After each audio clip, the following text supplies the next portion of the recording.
some of this curve out on the 3 areas, but that's nothing to do with my change. That's the master air screw prop not fitting the spinner I purchased. That now sits very nicely over there. Still giving me enough thread. It's getting tight, but there's still enough there to do a good, good several turns. Then I can tighten that. You could put thread lock on it if you wanted to. And then this just screws over that. So I can show you that. To get it the right way. There. There's 2 screws that go in and hold it in place. And there you have a 3-blade prop. And I think they just look so much better on a tail dragger than a 2. Not as efficient, they're less efficient, but I just think they look great. I think the sound's a bit better as well. So just for comparison, that's what I like. It's got the master air screw logos on it. This, by the way, was only £8. A 12 by 8 prop for £8. It is in a sale. It's excellent value. It's not going to be to everyone's taste. Let me quickly put on how they've had it set up and let you make your own minds up. This will come off.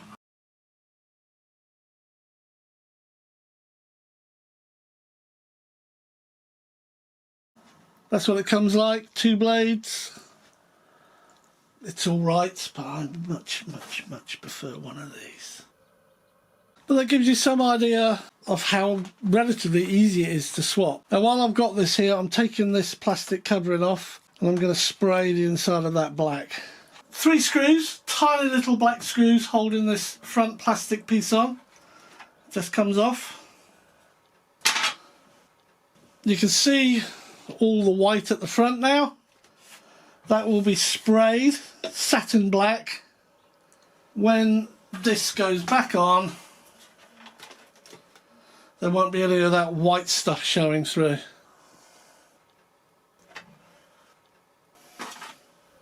I'm using a Halfords brand. Halfords is a DIY motor store, camping equipment, bicycles, that type of thing. And it's their home brand satin black spray paint. This is great value. I use it on all my foam aircraft. I think this is a 500ml. There we are, 500ml, about £7 English. Great value, maybe a bit more now, 8. I put this advanced low tack performance Pro Deck tape.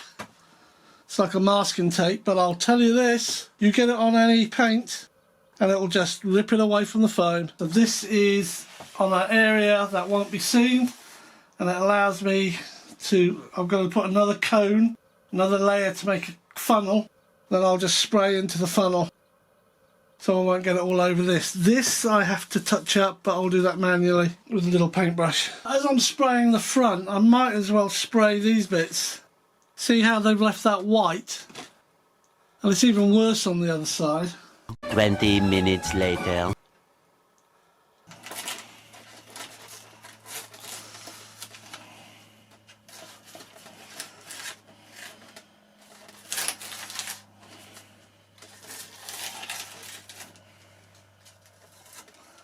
Good. I really need my scalpel, which is in my other room.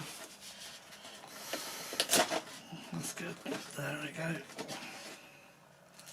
Right, so that's all I've done on that. And I'm hoping that's enough to black that all out. There we are. That's better. I just don't like all that white stuff glaring away. Let me attach this back on.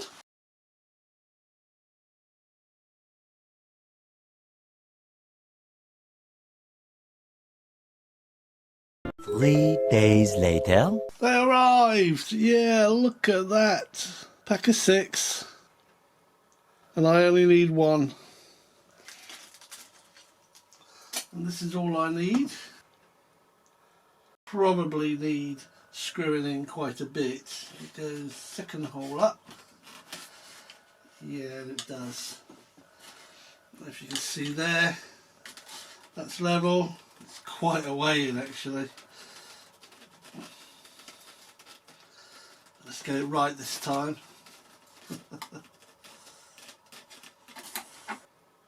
No, even more.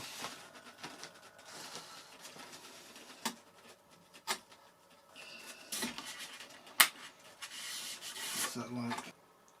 Even a bit more. That's pretty good. Happy with that.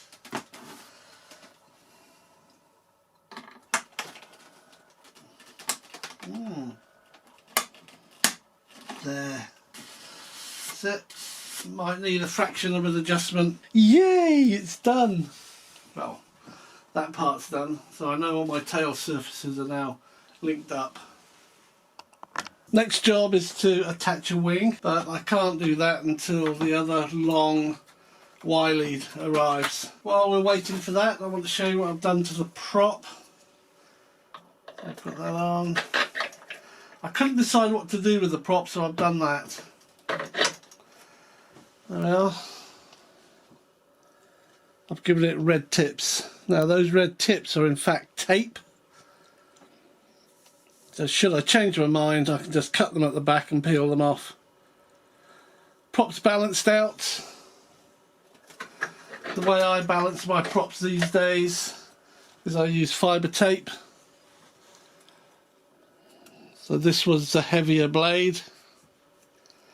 Put the tips on, then balance it. So this piece of tape here is making this weigh the same as that one.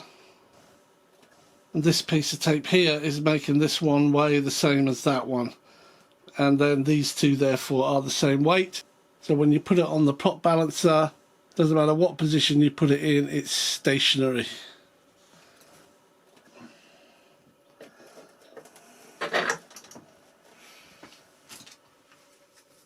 I can't attach this properly because it's screwed on, but that's what it'll be like.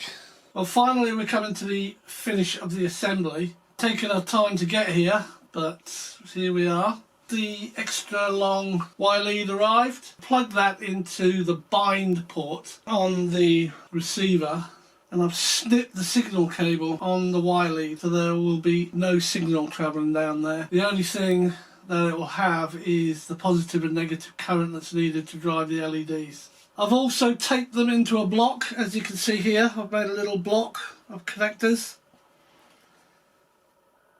And from the back forward you've got ailerons, flaps, lights, and it's the same on the other side. I've also had to go into here and cut a chunk of this foam out that was getting in the way. I've only got one more thing to do, is that to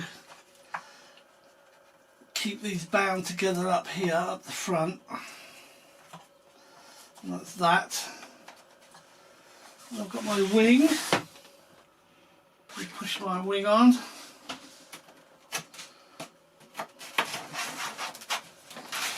Push that down. These, I know the front one with the black at the bottom is my power for my LEDs. That just goes in there. Then we've got flaps with the signal facing upwards. And then we've got ailerons with the signal facing upwards. Okay, and I can feed that whole block through the tiny little hole. And that's it. Feed it in. Yeah, that worked well. Same on this wing. Got my power connector at the front with the negative at the bottom. And I've got my flaps and I've got my ailerons. So taking the wing apart, undo the screws, give it a slight pull, and then I can feed this through up to there and just disconnect. I don't like that aileron connection, it seems a bit weak. And the wing's off. Wonderful, I'm happy with that.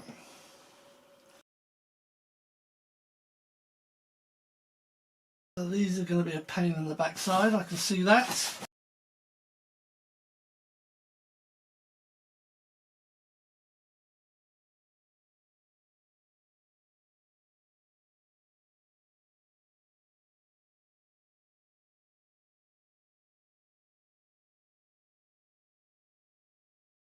It seems that you must do the front one first, then the back one. I haven't done them all the way yet because I want to show you this up here. Where I had put all my tape to cover the holes, I failed to notice there are 2 holes here without screws in. So in fact what I've got to do, I've got to make that so it's got no tape over it. Like that. Because that's where you screw your wing spar in, or your wing strut. Let's finish this off.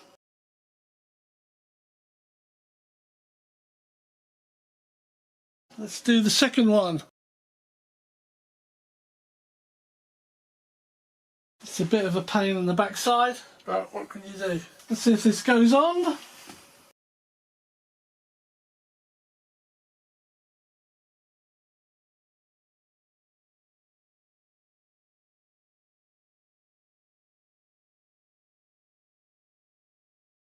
That's it. Flip it over and screw them up. Well, these wings, when you push them on, you've really got to push them tight up against the fuselage. Get this front one in, and there's quite a big gap then, and then the wing sort of pivots around this point. And applying pressure, you can then add the second one. And finally, although you can't see it on camera, where this wing strut goes in, you can screw that into there. And we can finish these off.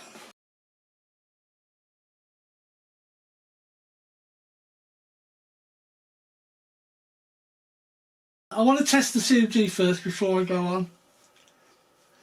So I need to stick the prop on. We've got our original cap on, then we've got our first screw on. Then we've got a new cylinder. And screw down. Don't do it too tight, you don't actually run anything. Then we've got those front screw on. Again, I really need to do that. Make it tight. There we are. Right. Just no battery in it yet, so we expect it to be extremely tail heavy. I don't know how I can show you this. I'm just going to feel for the points. Lift it up, and you know what? It isn't. It is tail heavy, but it's not hugely tail heavy. Yeah, it's not hugely tail heavy.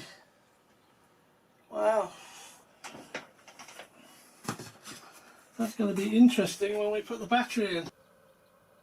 So speaking of which, let me go and get it. So here's the battery that came with it. It's 2,900 milliamp. Let's try it with this first. So let's put it as far forward as we can and see what that gives us. So that's quite a way forward, up to the foam bulkhead, if you like, for the motor. I expect that to be nose heavy. And do you know what? It's not. It's perfect. Wow. It's a heavy aeroplane. That is spot on. The battery is pushed all the way forward past the wooden board until it hits the foam bulkhead. And that's a 2900, and that's balanced out fine. I just want to take that battery out. We know the 2900 right up the front, hitting the bulkhead, or whatever you want to call it up here, balances out perfectly. I've got a 2200 Nanotech. I don't think I'd want to use it in it, but let's just see. That's in the same position, right up against the bulkhead.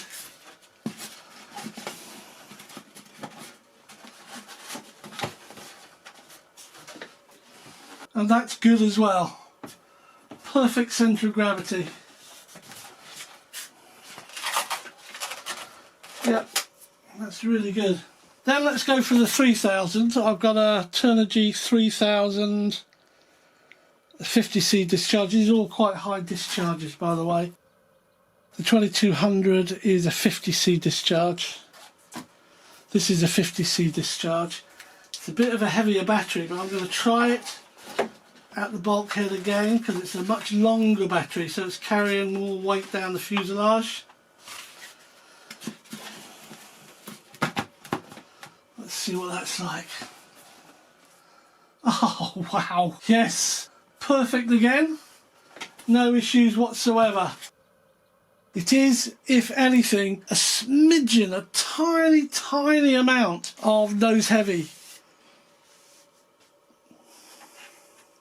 which I can correct by just dropping the battery back a millimetre.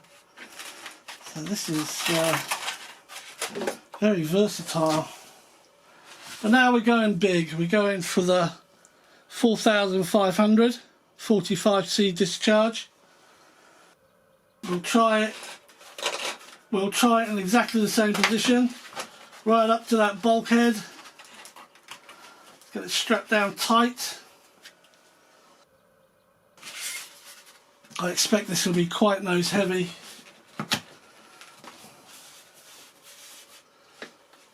And it is nose heavy. It's not a huge amount. If I was to move the battery back 2 millimeters, it would balance out perfectly again, dead level.